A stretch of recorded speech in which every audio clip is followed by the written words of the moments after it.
On today's World Insight with Tien Wei, the French president will visit China, the second since last year, growing China-France relations, and a curtain raiser for China's second International Import Expo. How big is this year's gathering?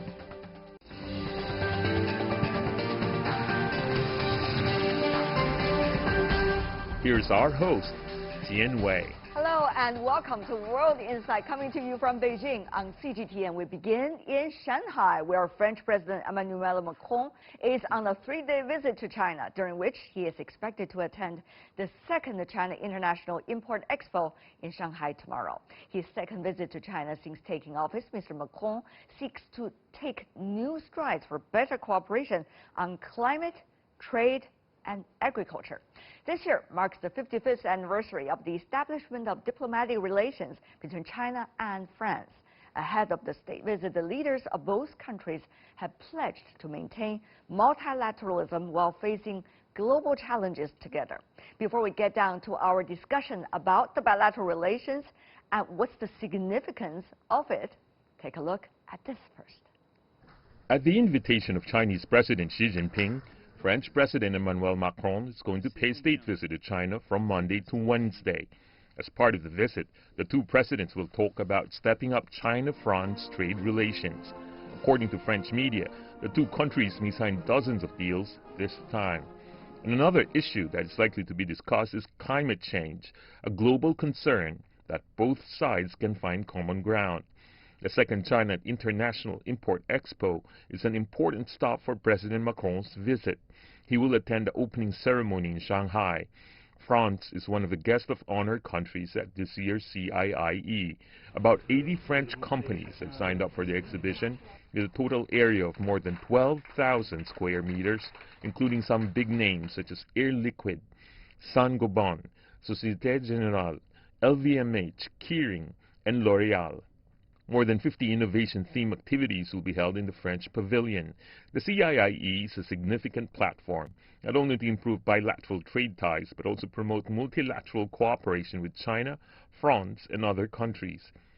Since Mr. Macron took office in 2017, he has held face-to-face talks with the Chinese president every year, part of efforts to grow relations. President Xi Jinping paid a state visit to France in March, and in turn, President Macron will pay his second visit to China.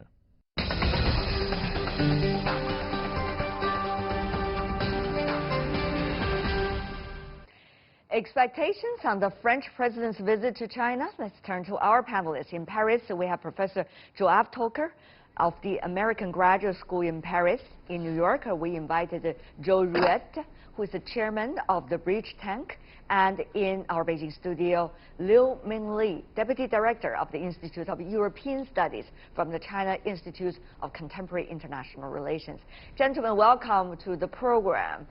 So, quite a visit, I would say, Professor Toker. How significant this time, the President of France in China and also at the Import Expo?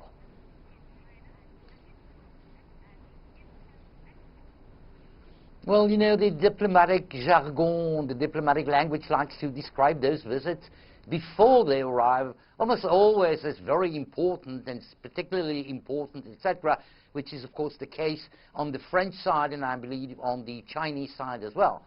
But I would say that beyond those jargon considerations and sort of a polite diplomatic formula, it is perceived as an important one. You know, it's the third visit, the third contact between President Xi and President Macron since President Macron arrived in power about almost 3 years ago. There were visits over European land, there were visits, a state visit of President Macron in China about 1.5 years ago. Chinese Foreign Minister Yang Yi was in Europe just a few days ago, about 2 weeks ago. Things are building up. Now, the fact that it's building up does not necessarily promise and secure the fact that things are going to be handled, because there's a lot of tension also. There are a lot of things at stake, and there are some sort of fragile zones over which We may find sooner or later that there are some problems in terms of the smoothness of the bilateral relations between Beijing and Paris, and more largely between the overall relations between China and the European Union. I see. Mr. Rouet, is this visit more about the smooth out the differences, or is it more about showing the solidarity?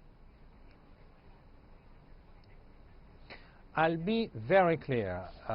President Macron said he would come to China every year. He's saying what he said. He's doing what he said. The second thing is that, you know, the Chinese people should really consider that President Macron coming to an import-export fair really shows the support to Xi Jinping policy. It's not the custom for a French president. It's not the classic way for a French president to attend external fairs, international fairs. So if President Macron chooses this time and this location, this is to show his support to what he knows to be one of the top most important policies by Xi Jinping. There are discussions, there are negotiations still undergoing on the Belt and Road Initiative, which is one of the key issues also for President Xi Jinping. But the other policy which is important for President Xi Jinping, which is rebalance the trade, by going there, Macron shows his full support and full understanding of Chinese internal politics. I see.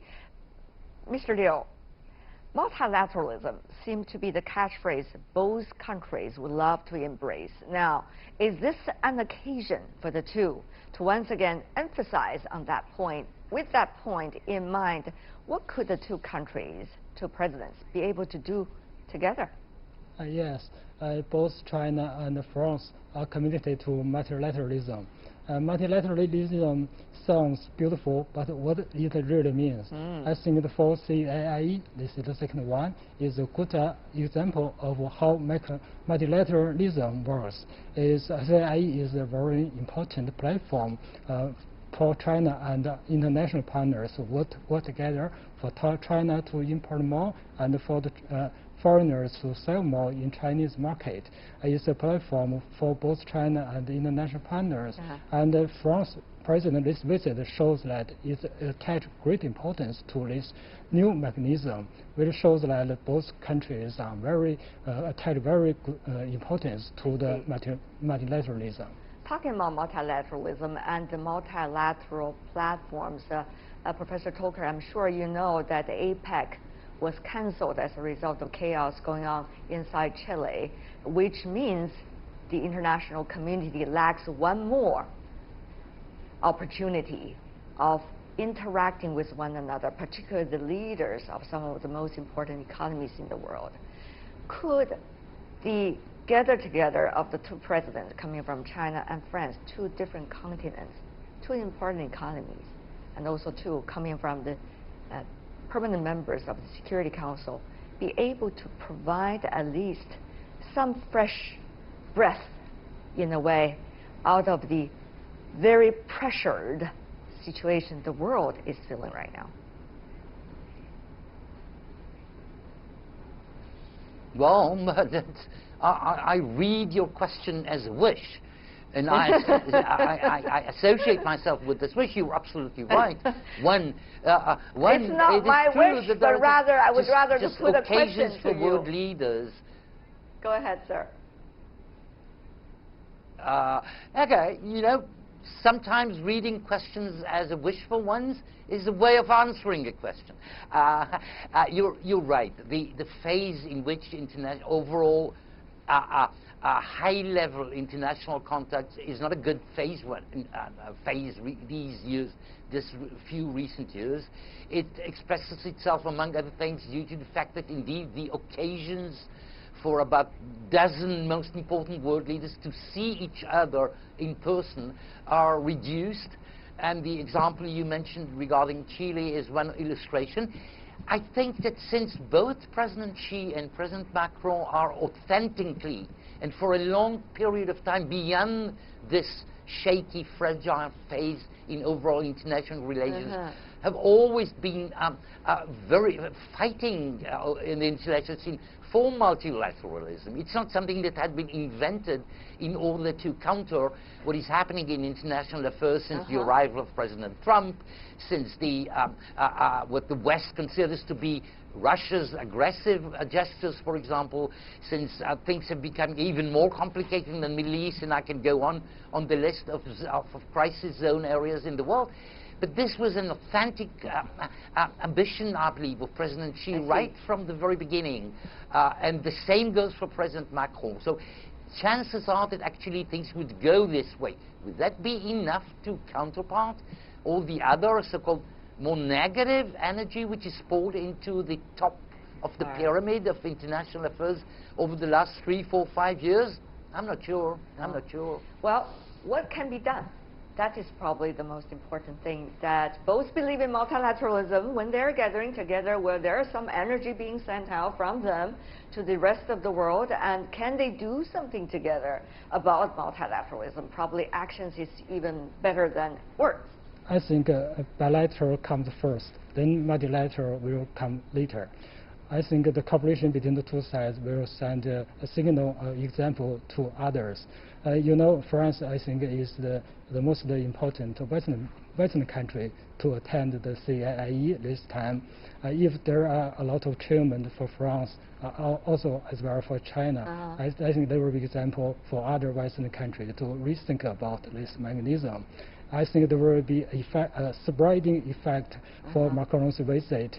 I think after this visit, if there is a lot of deal which could be signed, other countries may think maybe there will be more Western countries to attend the third round of CIIE maybe next year. I like your swift turn from multilateralism to bilateral relations, Mr. Liu. But let me go to you, Mr. Rouet. So there was the question earlier asking whether President Macron is in China for Europe or is in China for France. What do you think? Well, he's in China for both, and because I really agree with Mr. Liu that a sound, balanced multilateralism will be built off of regained trust from bilateralism. You know, multilateralism is a word, but the multilateralism American way used to be disbalanced, and what we need is to have rebalanced multilateralism. We'll rebalance the trade, we'll rebuild the trust bilaterally with France and with Europe, because Macron wants to build a new Europe. Now it's even a possibility that the UK, as the UK will most likely sooner or later exit Europe, and some countries led by France will want to have a more rebalanced position in the world and deeper bilateral trade with China. So I agree with Mr. Liu is that you have let the bilateral agreements multiply, let those agreements be more balanced, and then we have a chance for balanced multilateralism. Do you like that sequence, Professor Toker? Bilateral first and then multilateralism. I would say that the notion of bilateralism is not pure, and as well as the notion of multilateralism. There are considerations which are Europeanly inspired in the way France and President Macron leading their foreign policy initiatives and their commercial initiatives. And things are not simple. Europe is not one bloc. The EU position is not a homogeneous one. As a matter of fact, it's less homogeneous now than it was 2, 5, or 10 years ago. Things are getting more complicated as the British are on their way out one way or the other, as my colleague just mentioned. So whenever President Macron is up to a gesture or an initiative or a reaction to a gesture which may come from the Chinese way, then of course he's the president of France, and the bilateral reflexes would have priority. I see. But by doing that, he has a EU component, an inbuilt one, a constant one in the way he makes and shapes his foreign policy. So the question is more blurred than just straight through one. Of course, German Chancellor Angela Merkel made many trips to China, including the recent one just a few weeks ago. Mr. Liu, you see powerful German and also French presidents and prime minister coming to China, chancellor coming to China on a frequent basis. Yes. German Chancellor knows China very well. She visits China almost every year. And for French President Macron, he also promised to visit China every year, and his promise has been honored this year with the visit, which shows that both Germany and France, as the two engines of the European Union, attach great importance to China. These two countries work together to a large extent. They can dominate the policies of the European Union. I think though we see some different views in the European Union because it's a bloc of 28 member states, we still say the mainstream is pragmatic policy towards China. Of course, it has a lot to do, Mr. Liu, with the economic structure, how it's been evolving in two economies. But what exactly can be done from both sides in order to narrow down the trade deficit? Now, China, of course, is trying to show its responsibility to the rest of the world by doing imports, but China could only import to the extent that it needs. So, Mr. Liu, how much pragmatic expectation people should have about narrowing down the trade deficit? Personally, I don't think the trade deficit between European Union and China is a big issue. European Union or friends with China? Yes, both European Union and France have trade deficits with China. But if we take the European Union as a whole, at the global stage, the trade is balanced for the European Union. And for Eurozone, they also enjoy the trade surplus. So trade deficit is not a serious challenge for the bloc of the Europe. And yes, there are trade deficits between China and the European Union. But the reason is that there is a distribution of labor in Asian market. There is a trade deficit between EU and China, but the trade between European Union and Asia is balanced. So from perspective of European Union and from perspective of EU and Asia, I think the trade is generally balanced. Mr. Rouet, do you also subscribe to that kind of comparison, French perspective?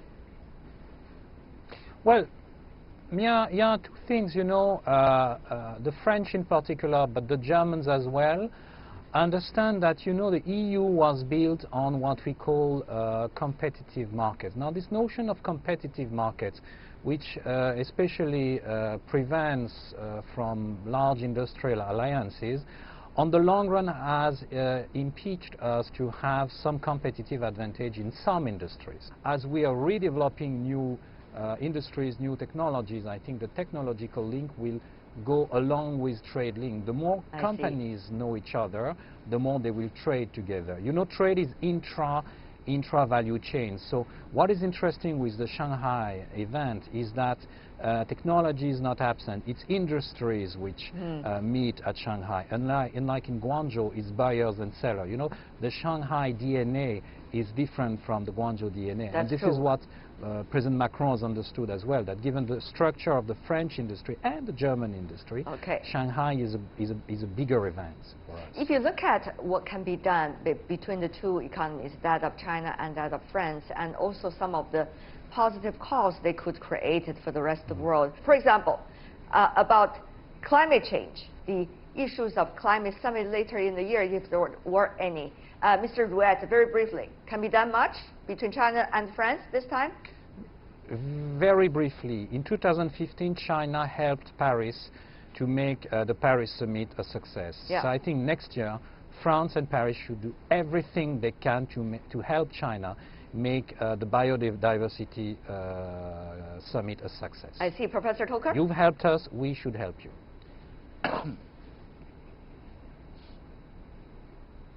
I would express a wish regarding the meetings between President Xi and Macron and the visit of French President in China over the coming days, which is to surprise us. Excuse me for putting it this way. Let it go behind the signature of what is promised to be about a $50 billion agreement. Yes, it could be in the domain of climate change, as the intentions of both China and France in this domain are very much alike. Let them surprise us. Okay, Mr. Liu, also about climate change issue, do you think there's much initiative to let the two work together? On what? For this visit, I think I would expect more deals will be signed through this visit. That will have to narrow about climate change? For the climate change, I think that will a long-term issue. But this visit with deals that will enhance the political trust between the two sides, and in the long term, it will have to mitigate the climate change. And you're watching World Insight with me, Tian Wei. Still to come on our program. A curtain raiser for China's second International Import Expo. How big is this year's gathering? We will break it down for you right after. Tomorrow, the curtain will be raised on the second China International Import Expo, or CIIE, which will be held in Shanghai from November the 5th to the 10th. It's the world's first national-level expo dedicated to imports, bringing together more than 3,000 foreign companies from 150 countries and economies around the world, offering a platform to link up with buyers in China. For the latest, take a look at this. Same city, same venue, but a larger second China International Import Expo. Over 3,000 enterprises from about 150 countries and regions have signed up for this year's CIIE. Chinese President Xi Jinping is expected to attend the opening ceremony on Tuesday, along with 4 foreign leaders from France, Greece, Jamaica, and Serbia. 16 nations will take part in the country-themed exhibition. A third of them are newcomers. And the country with the largest exhibition area? The United States. Amid the prolonged trade row, the U.S. government is not sending official representatives to Shanghai, but 192 American enterprises are setting up booths at the event. Big players such as General Electric and Qualcomm have come back for a second time, bringing the latest solutions to their Chinese partners. New product launches and 5G experiences are waiting to wow visitors. Lifestyle goods and agricultural products are also expected to attract crowds. During last year's first CIIE, $57.83 billion worth of deals were reached, and more than 90% of the contracts were completed in the past year.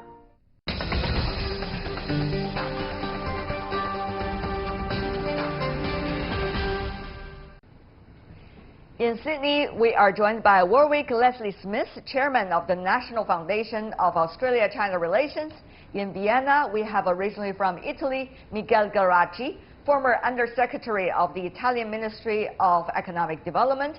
Last but not least in Beijing, He Weiwen, Senior Fellow of the Center for China and Globalization, who participated personally in many of the negotiations, ranging from WTO to bilateral and multilateral discussions. Thank you so much, gentlemen, the three of you, for joining us. May I go to you first, Chairman Smith, about Australia's participation this time at the Expo.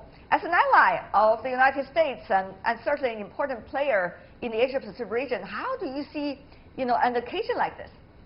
Well, certainly Australia was there at the last meeting, and we will be there at this meeting coming up, and our Senior Trade Minister at the national level will be there.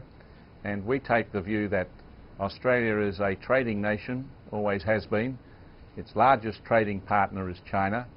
We're in the Asian vertical. We're always in Asia. We always will be.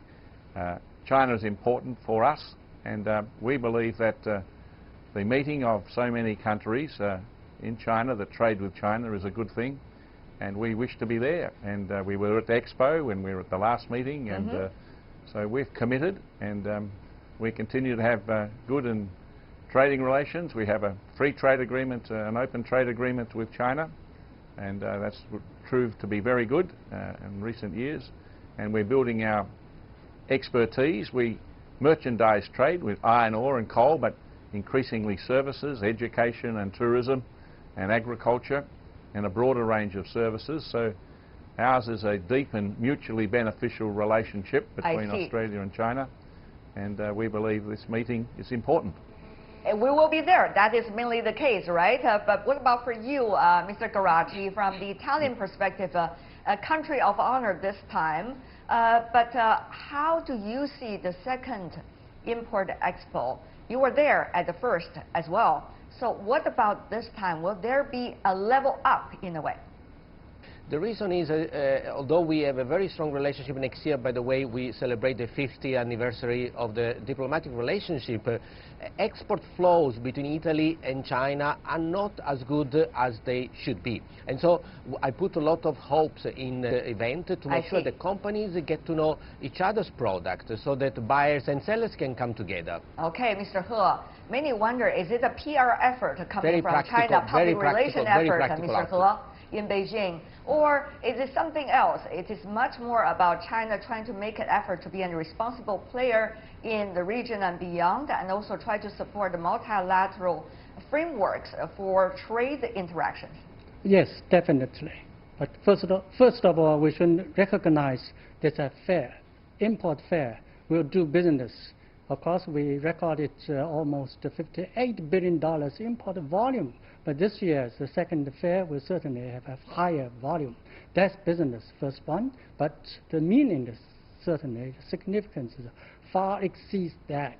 It provides the vital platform for China and the world, showing that China, as the second world's largest economy, provides the largest market in the world for the world business and countries. And also in this platform, we will discuss various arrangements or potential arrangements for free trade or trade facilitation in order to support multilateralism. Very interesting. Mr. Smith, you were in China back in the 1980s, early 1980s. I remember that very well. You were instrumental in helping to establish and further strengthen trade relations between China and Australia. What do you make of it, really, from the Export Expo in Guangdong? I'm sure you remember that, Canton Fair, to now an Import Expo, already the second term. Quite a transformation to you. What does that say, Mr. Smith? Well, what it says is that China's market is now extremely large, and many countries have as their largest trading partner in merchandise trade and services and financial services. China is the partner. So building partnerships between trading nations such as ours and China is important.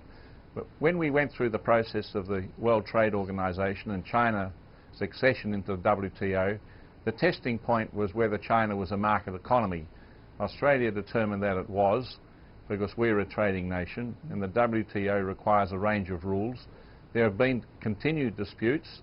We need to make sure that we have a rules-based multilateral trading regime that benefits all nations that trade, and China is a key trading nation. So the development of the trade fair, the last year and again this time, is important. The Canton Fair way back in the 80s was about starting to open those markets. When we went to the Boao Forum when it first started, it was about trying to have deeper dialogues about matters of China, about its growth, its opportunity, and also making sure that the rules that applied, the financial rules, as China determined the pace with which it was going to develop its economy and deal with all the many issues that it needed to deal with, how it was going to trade with the world. Mr. He, with the backdrop of China-U.S. Trade consultations, or if you like, negotiations, so how do you see, the significance of this year's Import Expo and the stage it could set about the nature of discussions, not only at the Expo, but also in the weeks after that? The Import Expo will make positive contributions to China-U.S. bilateral consultation. Of course, they cannot replace that. It has to be done between the governments in Washington or in Beijing. Nonetheless, second import fair has been received very warmly among American business. I believe there will be increasing numbers of the business from America for exporting to China. Nonetheless, no matter how the trade disputes go between the two governments, real business among business people are going on forward, cannot stop. And the positive results, I'm quite confident about that, between China and U.S. at the second import fair will encourage the two governments to reach better agreements of at an early date. From Australia, of course, you see some interesting examples already taking place. For example, Hyundai has been managing to have 100% ownership of its plant in China rather than a joint venture as was before. You know, the fast track of Tesla putting its plant here in China. I'm sure a lot of the Australian industries are looking at this and think, you know, when and what would be the opportunities for Australia if things can be done. Mr. Smith. Now, it will bring with it manufacturing capability within China. There's much that's there already. Australia will probably be part of that. There's some plants there, then there'll be more. But an opening up aggressively rather than incrementally is probably what we are looking for as a trading nation. And it reflects, I accept that they have domestic pressures, but so does every country, and every country is required to try and lift the standards of its people and give it security. But the size of the market of China is such, and so many nations are trading with it, that it needs to make sure that the rules are clear, there is transparency, there is reciprocity of entry into markets under fair rules and responsible rules, and that's the future.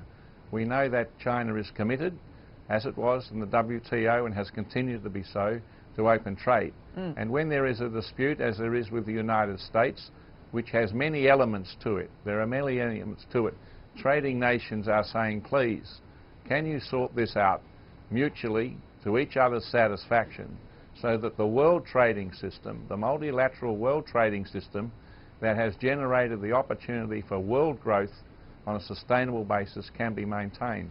That's what our governments are saying, that's what our business is saying, and that's where we want to provide what input we can of a positive nature to see resolution. But in the end, China is now the #2 economy in the world. It has done a magnificent job over 30 years for its people. It will continue to do so. But trade is the essence of world growth and world prosperity. It takes two to tango, Mr. He. Of course, when Mr. Smith expressed his aspirations for China to solve the problem with the United States, it also takes Washington with the same aspiration. Mr. He, do you think China is reading the same degree of aspiration also coming from the administration now in Washington? Of course, China really has the sincere wish to settle the disputes with the United States as early as possible. I believe that the aspiration at the Trump administration is also increasing. But the important thing is whether the United States can just drop off the tariffs. If they do not do any step in this direction, that will be very difficult. So we still need to work very hard ahead. As coming from Australia, Washington has been making its effort, or it's all about demands? I don't want to turn this discussion into a debate about U.S.-China trade negotiation, but this certainly is an important element in the overall backdrop of the Expo. And later I would like to Mr. Garachi also to have his say. Mr. Smith, you go first. You cannot ignore the impact the US and China trade dispute is having on global trade. It is the two great economic powers in the world are in disagreement. That is something that will impact all of us no matter where we are. So it's in everybody's interest that this be resolved to the two parties' satisfaction. Some of these issues are not going to be solved easily, but I think there has been progress. There needs to be a good and deep understanding of the impacts of the way that the trade is done on agriculture. There's so much element here. There is technology issues that we all are aware of. But at the end, this is a political settlement. Right. Mr. Garachi, of course, several questions I want to throw to you as a result of the earlier discussion. One is the debate between evolutionary progress or more important and immediate progress when it comes to opening up. Of course, that has been one of the topics regarding the China trade for quite some time. Secondly, of course, is what is Italy's perspective about China-U.S. trade consultations? What do you expect the two countries need to do? What can they do right now, Mr. Garachi, from your perspective, of course? I tell you, I'm a little bit more positive on the impact of the so-called trade war. I call it more of a trade guerrilla, more of a tactical war that Mr. Trump is picking up in anticipation of the campaign and the election in the United States next year. He has been targeting also goods from Europe into the United States, goods that with a higher tariff should help protect the industry in some of the swing states in the United States. If I recall correctly, Mr. Trump won Wisconsin, I think, for 20,000 votes. So it is important that he gives the impression that he's helping to protect the domestic industry, and even if that comes at a cost of the overall economy. I therefore believe that over the next few months things will maybe relax a little bit, because every time Trump can claim a little bit of concession on the size of China, he can then use it for its domestic purposes. So this trade war is indeed about two largest economy, but it is also about their own domestic agenda. I want to put you to another question, Mr. He. That is, what about the multilateral trade mechanism that has been pretty much debated in recent years? WTO is one thing, but the other multilateral platforms, can the Expo be one of those important Expo platforms, or rather at least to create certain kinds of momentum to bring in more multilateralism to play?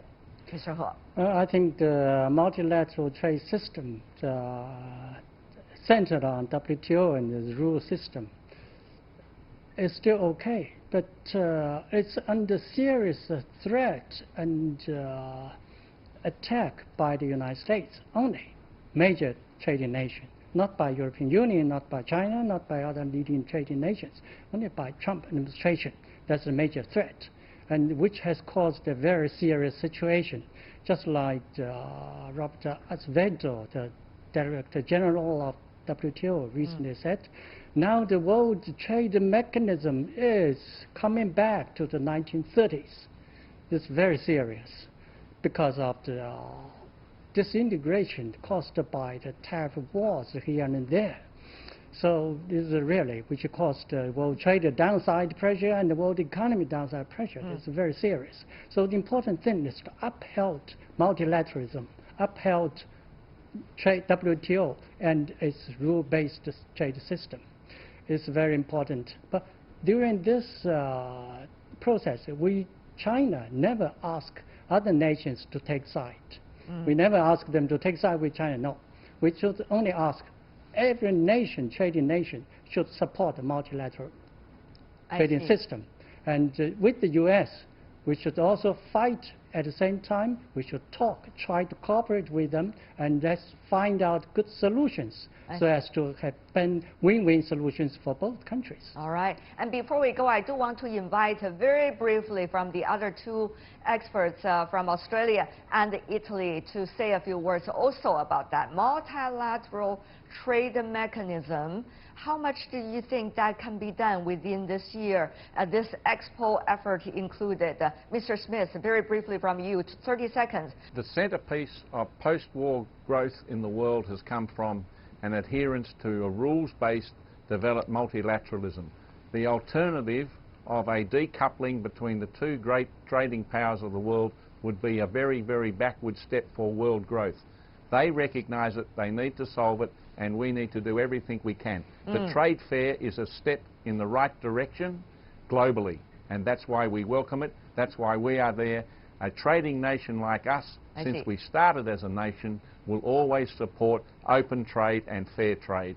Okay, Mr. Garachi, also 30 seconds for you as well. Well, we are also an export-led economy. 1/3 of our GDP comes from export, so we of course also do welcome trade. I think the fair would be a way for buyers and sellers to look at each other's product and rather than maybe listening to debates on the reforms of the WTO, which for them may be a little bit too abstract, which we do, of course, and we need to, of course, engage into that, and that's my job. But, you know, the average company's manager cares about whether his products are welcome by the buyer. And so we have a theoretical level, which we do engage in, as here in your show and in forum and debates. And then the buyers, they touch the goods, and they can realize the value of trade by saying, I need to buy this from you. And when this comes, they can put pressure on us to engage in a discussion that favors indeed for them, you know, favor them to trade more with each other. Well said, Miguel Garaggi, Warwick Leslie Smith, last but not least, He Wei-wen. Thank you so much, gentlemen, for joining us on the eve of the Import Expo, the second from last year. Thank you so much, really appreciate it. I hope all of you will have a great time at the Expo. And that is all the time we have for today. If you'd like to see more, try to find us World Insight CGTN into your search engine or check out our YouTube channel. Also follow us on Twitter, Facebook. From me, Tian Wei, and everyone on the World Insight team, thanks for watching. Tune in again next time for more insights across China and around the world. We'll be joining you from the Expo tomorrow. Bye for now.